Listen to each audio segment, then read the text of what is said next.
Financial markets పై పట్టు సాధించాలనుకునే వాళ్ళు Revanth conduct చేసే వెబినార్ కోసం ఈ నెంబర్ కి కాల్ చేయండి.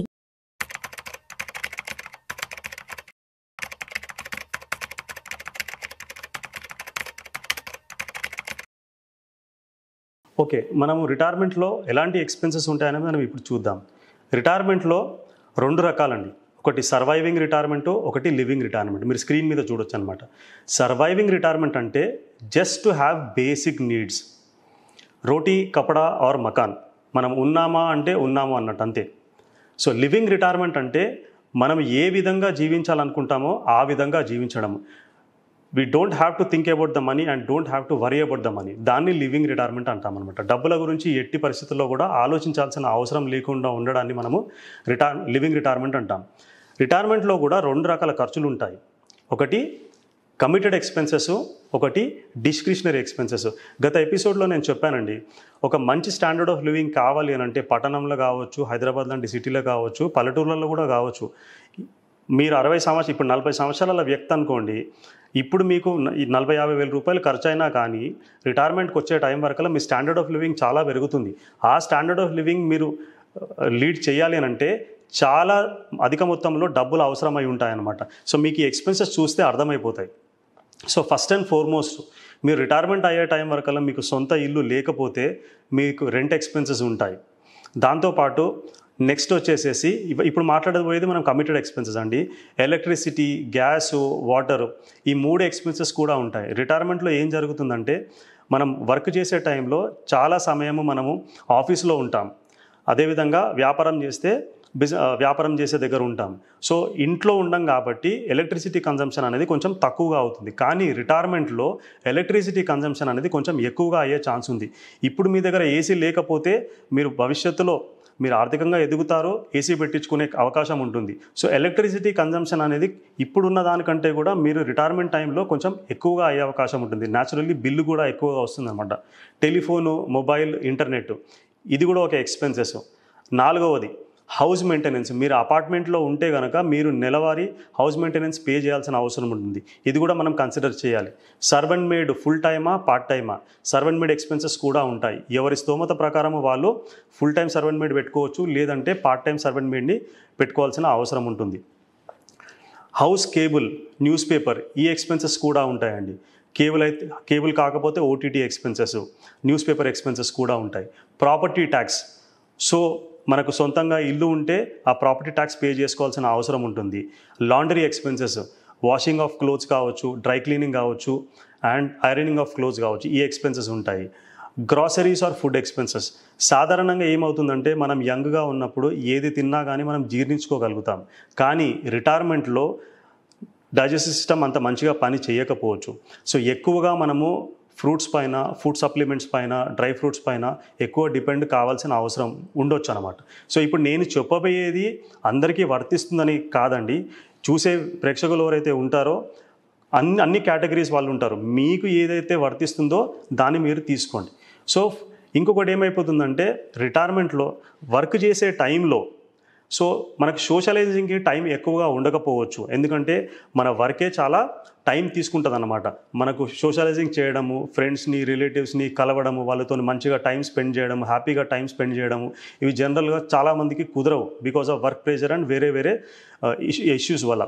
సో కానీ రిటైర్మెంట్లో ఏమవుతుందంటే మనకు 365 days హాలిడేస్, మనకు చాలా టైం ఉంటుంది. చాలామంది రిటైర్డ్ పీపుల్ ఏం చేస్తారంటే they would like to be with people, they would like to spend time with వాళ్ళ రిలేటివ్స్ కావచ్చు, పిల్లలు కావచ్చు, ఫ్రెండ్స్ కావచ్చు. They would like to spend more time with them అనమాట. సో మనము వేరే వాళ్ళ ఇంటికి వెళ్ళడము, లేకపోతే వేరే వాళ్ళని మన ఇంటికి పిలవడము, సోషలైజింగ్ అనేది ఎక్కువ అవుతుంది. అప్పుడు ఫుడ్ ఎక్స్పెన్సెస్ కూడా ఎక్కువగా అవుతాయి. సో చిన్న సెలబ్రేషన్స్ అనేది ఇంట్లో జరుగుతాయి. సో అవి ఇంకోటి, మీ పిల్లలు ఇంటికి వచ్చి ఉండడము, మీ గ్రాండ్ చిల్డ్రన్ వచ్చి ఇంటికి ఉండడము, ఇవన్నీ కూడా ఇప్పుడు మీ పేరెంట్స్తోని ఏమైతే మీ పేరెంట్స్ ఎలాంటి రెస్పాన్సిబిలిటీస్ అయితే మీరు లీడ్ చేస్తున్నారో, ఎట్లాంటి రెస్పాన్సిబిలిటీస్ తీసుకుంటున్నారో మీరు కూడా అదే సిచ్యువేషన్కి వెళ్తారనమాట. మీ పేరెంట్స్ సిచ్యువేషన్కి వెళ్తారు. సో దీనివల్ల ఫుడ్ ఎక్స్పెన్సెస్ కూడా కొద్దిగా ఎక్కువగా అవుతాయి. క్లోతింగ్ అంటే ఓన్లీ ఇద్దరే కాదండి, హస్బెండ్ అండ్ వైఫ్కే బట్టలు కొనుక్కోవడం కాదు. సో హస్బెండ్ అండ్ వైఫ్ వాళ్ళిద్దరు కూడా కొనుక్కుంటారు బట్టలు. దాంతోపాటు సంవత్సరానికి ఒకసారి మీ పిల్లలకు కానివ్వండి, గ్రాండ్ చిల్డ్రన్కి కానివ్వండి, వీళ్ళకు కూడా బట్టలు కొనించాల్సిన అవసరం ఉంటుంది. సో షాపింగ్ ఎక్స్పెన్సెస్, బట్టలు కొనుక్కునే షాపింగ్ ఎక్స్పెన్సెస్ కూడా ఎక్కువగా ఉంటాయి. సో దాంతోపాటు పర్సనల్ కేర్, సో టాయిలెటరీస్ కావచ్చు, డియోడ్రెంట్స్, పర్ఫ్యూమ్స్, ఇంకా వేరే వేరే సోప్స్, ఇవన్నీ కూడా ఉంటాయి కదా, ఇవి కూడా ఎక్స్పెన్సెస్ ఉంటాయి. దాంతోపాటు ముఖ్యమైనది మెడికల్ ఎక్స్పెన్సెస్. సో మనం రిటైర్మెంట్లో మన హెల్త్ మంచిగా ఉండేటట్టు చూసుకోవాలి. హెల్త్ మంచిగా లేదంటే రిటైర్మెంట్ని మనం ఎంజాయ్ చేయలేము. అండ్ హెల్త్ పరంగా చాలా వరకు ఎక్స్పెన్సెస్ వెళ్ళిపోయే అవకాశం ఉంటుంది. సో మన కార్పస్ని డ్రైన్ చేసే అవకాశం ఉంటుంది. సో సాధ్యమైనంత వరకు మనం హెల్త్ మంచిగా ఉండేటట్టు చూసుకోవాలి. అన్నీ చూసుకున్నప్పటికీ, హెల్త్ మంచిగా ఉండేటట్టు చూసుకున్నప్పటికీ కూడా కొన్ని కారణాల చేత హెల్త్ రిలేటెడ్ ఇష్యూస్ రావచ్చు. సో యావరేజ్గా ఇప్పుడు 40స్లో ఉన్న వాళ్ళు, మిడ్ 40స్లో ఉన్న వాళ్ళకు కూడా చాలామందికి బ్లడ్ ప్రెషర్లు, డయాబెటీస్లు ఇలాంటివి ఇష్యూస్ వస్తూ ఉన్నాయి. సో మనకు మెడికల్ ఎక్స్పెన్సెస్ ఏ విధంగా ఉంటాయి? రెగ్యులర్ మెడిసిన్స్ కావచ్చు, మంత్లీ మెడిసిన్స్ తీసుకోవడం 60 years వచ్చే టైం వరకల్లా. సో 60 to 85 years మాట్లాడుతున్నాం మనం. సో 60 yearsకి ఏమైనా మెడికల్ ఇష్యూస్ వచ్చాయనుకోండి, అది ఇంకా ఇంక్రీజ్ అవుతూనే ఉంటాయి దాని ఇష్యూస్. సో రెగ్యులర్ మెడిసిన్స్ కావచ్చు, రెగ్యులర్ విజిట్ టు డాక్టర్స్ కావచ్చు, మధ్యలో డయాగ్నోస్టిక్ టెస్టులు కావచ్చు, ఇవన్నీ కూడా ఎక్స్పెన్సెస్ ఉంటాయి. కొన్ని సందర్భాల్లో హెల్త్ ఇన్సూరెన్స్ ఉన్నప్పటికీ కూడా ఆ హెల్త్ ఇన్సూరెన్స్ ఆ ఎక్స్పెన్సెస్ చూసుకోలేకపోవచ్చు. సో క్లెయిమ్ రిజెక్ట్ కూడా కావచ్చు. ఇలాంటి సందర్భాల్లో మనము మెడికల్ ఎక్స్పెన్సెస్కి కూడా అమౌంట్ పక్కన పెట్టాల్సిన అవసరం ఉంటుంది. మేబీ 60 to 70 yearsలో మీకు పెద్దగా ఎక్స్పెన్సెస్ అవసరం కాకపోవచ్చు. కానీ ఎట్లా అయితే లేట్ 60 నుంచి 70s and 80sకి వెళ్తారో కొందరు సో బెడ్ రిటర్న్ అయ్యే అవకాశం ఉండొచ్చు. వాళ్ళు జరగలేని పరిస్థితి ఉంటే ఎవరినన్నా ఎల్డర్ కేర్ ఎక్స్పెన్సెస్ కూడా వస్తాయి. ఎవరినన్నా అపాయింట్ చేయాల్సిన అవసరం ఉంది, కేర్ టేకర్ని అపాయింట్ చేయాల్సిన అవసరం ఉంటుంది. కేర్ టేకర్ని అపాయింట్ చేస్తే ఈరోజు ఎంత లేదన్నా కానీ 20 నుంచి 25,000 రూపాయలు నెలకి కట్టాల్సిన అవసరం ఉంటుందన్నమాట. సో అందు గురించే హెల్త్ అనేది జాగ్రత్తగా చూసుకోవాలి. మెడికల్ ఎక్స్పెన్సెస్ ఎంత లేదన్నా కానీ, సో ఇనీషియల్ ఇయర్స్లో 60-65 years పెద్దగా అమౌంట్ కాకపోవచ్చు, కానీ ఏజ్ ఎట్లాగైతే ఇంక్రీజ్ అవుతూ ఉంటుందో అప్పుడు హెల్త్ రిలేటెడ్ ఎక్స్పెన్సెస్ చాలా ఎక్కువగా ఉంటాయి. సో యావరేజ్గా బేర్ మినిమం ఒక 5-6 వేల రూపాయలు హెల్త్ మెడికల్ ఎక్స్పెన్సెస్కి కన్సిడర్ చేస్తే మంచిది. ఇంకా ఎక్కువ పెడితే ఇంకా మంచిది అనమాట. ఓన్లీ మెడికల్ ఎక్స్పెన్సెసే ఈరోజు ఎక్స్పెన్సెస్ మాట్లాడుతున్నానండి. ఈరోజు 40 సంవత్సరాలు ఉన్న వ్యక్తి 60 సంవత్సరాలు అయ్యాడు అనుకోండి, ఈరోజు రిటైర్మెంట్ అవుతే వాళ్ళకి ఎంత అవుతుంది అనేది మనము మాట్లాడుకుంటున్నాం.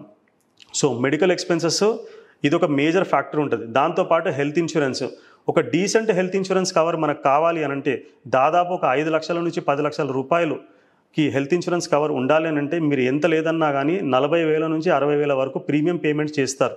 So just health insurance, medical expenses రెండు కలిపే దాదాపు 7 నుంచి 8,000 వరకు మీకు 7-8,000, 10,000 వరకు కూడా మీకు మంత్లీ ఎక్స్పెన్సెస్ రెండు ఫ్యాక్టర్సే ఖర్చు అవుతాయి.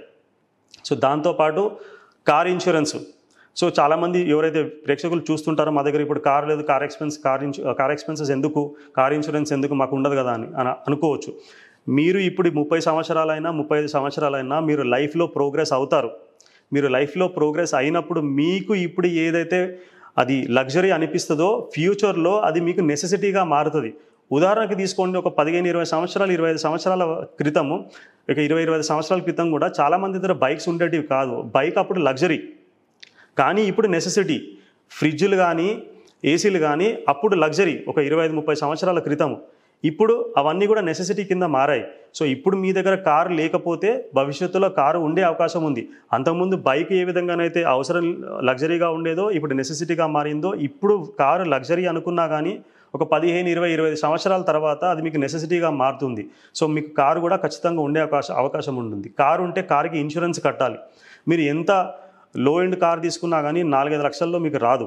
సో 4-5 లక్షల కార్కి మీరు ఇన్సూరెన్స్ ప్రీమియం దాదాపు ఒక 15, 20, 25 వేల రూపాయలన్నా మీకు కార్ ఇన్సూరెన్స్కి ఖర్చు అవుతుంది. దాంతోపాటు కార్ సర్వీస్, ప్రతి సంవత్సరం మీరు కార్ సర్వీస్ చేయించుకోవాలి, దానికి కూడా ఖర్చు అవుతుంది. సో ఇనీషియల్ ఇయర్స్లో మీకు ఎక్స్పెన్సెస్ తక్కువగా ఉన్నా కానీ లేటర్ ఇయర్స్లో మీకు కార్ సర్వీస్ ఎక్స్పెన్సెస్ అనేటివి ఎక్కువగా అవుతాయి. ఎందుకంటే కొన్ని పార్ట్స్ పోవడం వల్ల దాన్ని రిపేర్ చేయించుకోవడము, రీప్లేస్ చేయించుకోవడం అవన్నీ కూడా చేయాల్సిన అవసరం ఉంటుంది. Auto fuel, car fuel expenses, మీరు వర్క్ చేసే టైంలో మీకు ఫ్యూయల్ ఎక్స్పెన్సెస్ ఎక్కువగా కావచ్చు, కానీ రిటైర్మెంట్ టైంలో తక్కువ ఉంటాయి అనుకుంటారు. కానీ ఫ్యూయల్ ఎక్స్పెన్సెస్ అప్పటికి కూడా పెట్రోల్ కానీ డీజిల్ కానీ అప్పుడు కూడా సిగ్నిఫికెంట్ అమౌంటే కావచ్చు. ఎందుకంటే మనము రిటైర్మెంట్ తర్వాత ఇంట్లోనే కూర్చోలేం కదా. సో షార్ట్ ట్రిప్స్ కూడా వేయొచ్చు అనమాట. 100, 200, 300 కిలోమీటర్లు డిస్టెన్స్ ట్రావెల్ చేయొచ్చు. వేరే ఫ్రెండ్స్ కానీ రిలేటివ్స్ ప్లేసెస్ కానీ వాళ్ళ ప్లేసెస్కి విజిట్ చేయడము, పిలిగ్రిమేజ్కి వెళ్ళడము షార్ట్ డిస్టెన్సెస్కి, అవన్నీ కూడా చేస్తాం. అవన్నీ కూడా చేస్తే మనకు ఫ్యూయల్ ఎక్స్పెన్సెస్ కూడా అవుతాయి. ఇప్పుడు నేను చెప్పే ఎక్స్పెన్సెస్ ఖచ్చితంగా అవుతాయి అంటారా? ఒక్కసారి ఆలోచించండి. So travel to native place, son or daughter place. మీ నేటివ్ ప్లేస్ కాకుండా మీరు వేరే ప్లేస్లో సెటిల్ అయ్యారా? అప్పుడప్పుడు మధ్యలో సంవత్సరానికి ఒక్కసారైనా రెండు సార్లైనా కానీ మీరు నేటివ్ ప్లేస్కి వెళ్ళాల్సిన అవసరం ఉంటుందేమో. ఎందుకంటే మీ బంధువులు మిత్రులు అక్కడే ఉండొచ్చు. మీ సన్ కానీ మీ డాటర్ కానీ మీరున్న చోట ఉండకపోవచ్చు. వాళ్ళు వేరే ప్లేస్లో సెటిల్ అవ్వచ్చు. వేరే డిస్ట్రిక్ట్లో కానీ, వేరే స్టేట్లో కానీ, వేరే కంట్రీలో కానీ సెటిల్ అవ్వచ్చు. వాళ్ళని రెగ్యులర్గా మీరు విజిట్ చేయాల్సిన అవసరం ఉంటుంది. సో ఇవన్నీ కూడా ఇప్పటివరకు మాట్లాడినవన్నీ కూడా కమిటెడ్ ఎక్స్పెన్సెస్ అండి. సో ఇవన్నీ కూడా మనకు ఖచ్చితంగా ఉంటాయి. సో వీటి ఎస్కేప్ కాలేం మనం. సో ఇప్పుడు మాట్లాడబోయేది డిస్క్రిషనరీ ఎక్స్పెన్సెస్. డిస్క్రిషనరీ ఎక్స్పెన్సెస్ అంటే మన స్తోమత ప్రకారము, మన అర్నింగ్స్ ప్రకారము మనకు అవి ఉండొచ్చు, ఉండకపోవచ్చు. మనం ఆర్థికంగా బాగా ఉన్నాం అనుకోండి, అవి 100% ఉండొచ్చు. లేదంటే మన అఫోర్డబిలిటీ బట్టి దాన్ని 50% లేదా వద్దని కూడా అనుకోవచ్చు అనమాట. సో డిస్క్రిషనరీ ఎక్స్పెన్సెస్లో మనకు షాఫర్ ఎక్స్పెన్సెస్ అంటే డ్రైవర్ ఎక్స్పెన్సెస్. సో మీకు డ్రైవర్ కావాలన్నా 60 సంవత్సరాల తర్వాత, 65 సంవత్సరాల తర్వాత మీరు డ్రైవింగ్ చేసే పొజిషన్లో ఉంటారా? ఉంటే మంచిది. డ్రైవింగ్ చేసే పొజిషన్లో ఉన్నా కానీ మీరు షార్ట్ డిస్టెన్సెస్ ట్రావెల్ చేయగలుగుతారేమో. కానీ మీరు లాంగ్ డిస్టెన్సెస్ ఒక 100-200 కిలోమీటర్లు డ్రైవ్ చేయాలి అంటే అప్పుడు మీరు డ్రైవ్ చేసే పొజిషన్లో ఉండకపోవచ్చు. అలాంటి టైంలో driver on call, part time డ్రైవర్ని ఎంప్లాయ్ చేయాల్సిన అవసరం ఉంటుండొచ్చు. మీరు నెలలో ఒక 3 రోజులు 4 రోజులు వెళ్ళినా కానీ యావరేజ్గా ఒక్కసారి డ్రైవర్ని, పార్ట్ టైం డ్రైవర్ని పిలిస్తే ఎంత లేదన్నా 1000-1200 రూపాయలు తీసుకుంటారు. కొందరు ఇంకెక్కువ తీసుకోవచ్చు. ఒక 3-4 సార్లు మీరు నెలలో పిలిస్తే దాదాపు 4,000-5,000 రూపాయలు దానికే ఖర్చు అవుతుంది. Functions and parties. సో మనము వర్క్ చేసే టైంలో మనకు టైం తక్కువగా ఉంటుంది కాబట్టి సెలబ్రేషన్స్ అనేటివి అంతగా ఎక్కువగా ఉండవు. కానీ రిటైర్మెంట్ తర్వాత చాలామంది ఆర్థికంగా బాగా ఉంటే రెగ్యులర్ సెలబ్రేషన్స్ అనేవి జరుగుతూ ఉంటాయి. ఎందుకంటే they want to be with people. So birthdays కావచ్చు, వెడ్డింగ్ యానివర్సరీస్ కావచ్చు, షష్ఠి పూర్తి కావచ్చు, దాంతోపాటు సంవత్సరం పొడవునా మనకు కొన్ని ఇంపార్టెంట్ ఫెస్టివల్స్ ఉంటాయి. కొన్ని ఫ్యామిలీస్లో కల్చరల్గా కొన్ని ఫంక్షన్స్ చేయాల్సిన అవసరం ఉంటుంది. సో సంవత్సరానికి ఒక్కసారైనా 2 సార్లన్నా ఇవి చేస్తూ ఉంటారు. ఇవి కూడా one of the major expenses. మీరు ఒక్కసారికి 30-40 మందిని, 50 మందిని పిలిచి ఒక చిన్న ఫంక్షన్ చేస్తే ఎంత లేదన్నా 30-40-50 వేల రూపాయలు మీకు ఖర్చు అవుతాయి. సో ఇది కూడా వన్ ఆఫ్ ద ఎక్స్పెన్స్ అనమాట. సో మనం ఇవన్నీ కూడా ఎలా మాట్లాడుతున్నామనంటే, మీ దగ్గర డబ్బులు కావాల్సినంత ఉంటే మీరు ఏ లైఫ్ అయితే లీడ్ చేస్తారో ఆ విధంగా మాట్లాడుతున్నాం. So we are talking about living retirement, not surviving retirement. So one of the major expense ఏంటంటే annual vacation holiday. So there is a saying, money doesn't have memory, experience has. మీరు ఏదైతే డబ్బులు హాలిడేకి ఖర్చు పెడతారో, మీరు ఇప్పుడు ఒక 2-3 సంవత్సరాల క్రితం ఎక్కడైనా వెళ్ళుంటే ఆ హాలిడేలో ఏం చేశారు, ఎలాంటి మెమరీస్ ఉన్నాయో అవన్నీ మీకు ఇప్పుడు గుర్తుంటాయి. కానీ ఆ హాలిడేకి ఎంత ఖర్చు పెట్టారనేది మీకు గుర్తుండదు. సో రిటైర్మెంట్లో holiday is one of the major expenses అండి. ఎందుకంటే హాలిడేకి వెళ్ళడం వల్ల, రెగ్యులర్గా వెకేషన్కి వెళ్ళడం వల్ల it keeps us very happy, it helps us to create new memories. So retirement సాఫీగా సాగాలి అంటే ఇలాంటి మెమరీస్ మనకు ఖచ్చితంగా ఉండాలి. సో మీరు ఇప్పుడు వర్క్ చేస్తున్నారు కదా, మీరు హాలిడేకి వెళ్తే ఎన్ని రోజులు వెళ్తారండి? వెళ్తే 2 రోజులు, 3 రోజులు, 4 రోజులు వెళ్తారు. So you will not go for holiday for 15-20 days or 1 month. అది సాధ్యం కాదు. ఎందుకంటే పిల్లల స్కూల్ ఉంటుంది, పిల్లల కాలేజ్ ఉంటుంది, మీ వర్క్ ఇంపాక్ట్ అవుతుంది. ఇవన్నీ కారణాల చేత మీరు రెగ్యులర్ హాలిడే అనేది, ప్రాపర్ హాలిడే అనేది వెళ్ళరు. రిటైర్మెంట్ టైంలో మనకు 365 డేస్ హాలిడేస్ ఉంటాయి, అంతే కదా. సో ఒక ప్రాపర్ హాలిడే అనేది రెగ్యులర్ అఫేర్ అనమాట. ఒక ప్రాపర్ హాలిడే అంటే సంవత్సరంలో దాదాపు 15 రోజుల నుంచి 30 రోజులు హాలిడేని మనం చూసుకుంటే, హాలిడే ఎంజాయ్ చేస్తే దాన్ని ప్రాపర్ హాలిడే అంటాం. ఒక 15 రోజుల నుంచి 30 రోజులు మీరు హాలిడేకి వెళ్తే అది ఒకసారి కావచ్చు, 2 సార్లు కావచ్చు, 3 సార్లు కావచ్చు, మొత్తం యావరేజ్గా 15-30 డేస్ మీరు హాలిడేకి వెళ్ళారనుకోండి, ఎంత ఎక్స్పెన్సెస్ అయితే ఆలోచించండి. మీకు ట్రావెల్ ఎక్స్పెన్సెస్ అవుతాయి, స్టే ఎక్స్పెన్సెస్ అవుతాయి, అక్కడ లోకల్ ట్రావెల్ ఎక్స్పెన్సెస్ అవుతాయి, ఫుడ్ ఎక్స్పెన్సెస్ అవుతాయి, లోకల్ పర్చేజెస్ అవుతాయి. ఇవన్నీ కూడా మనకు ఖర్చులు ఉండే అవకాశం ఉంది. జనరల్గా ఇవన్నీ కూడా కన్సిడర్ చేయరు చాలామంది. So we have to go in to detailed retirement expenses. అది మనం ఇప్పుడు చేస్తూ ఉన్నాం. సో దాంతోపాటు ఎంటర్టైన్మెంట్ ఎక్స్పెన్సెస్.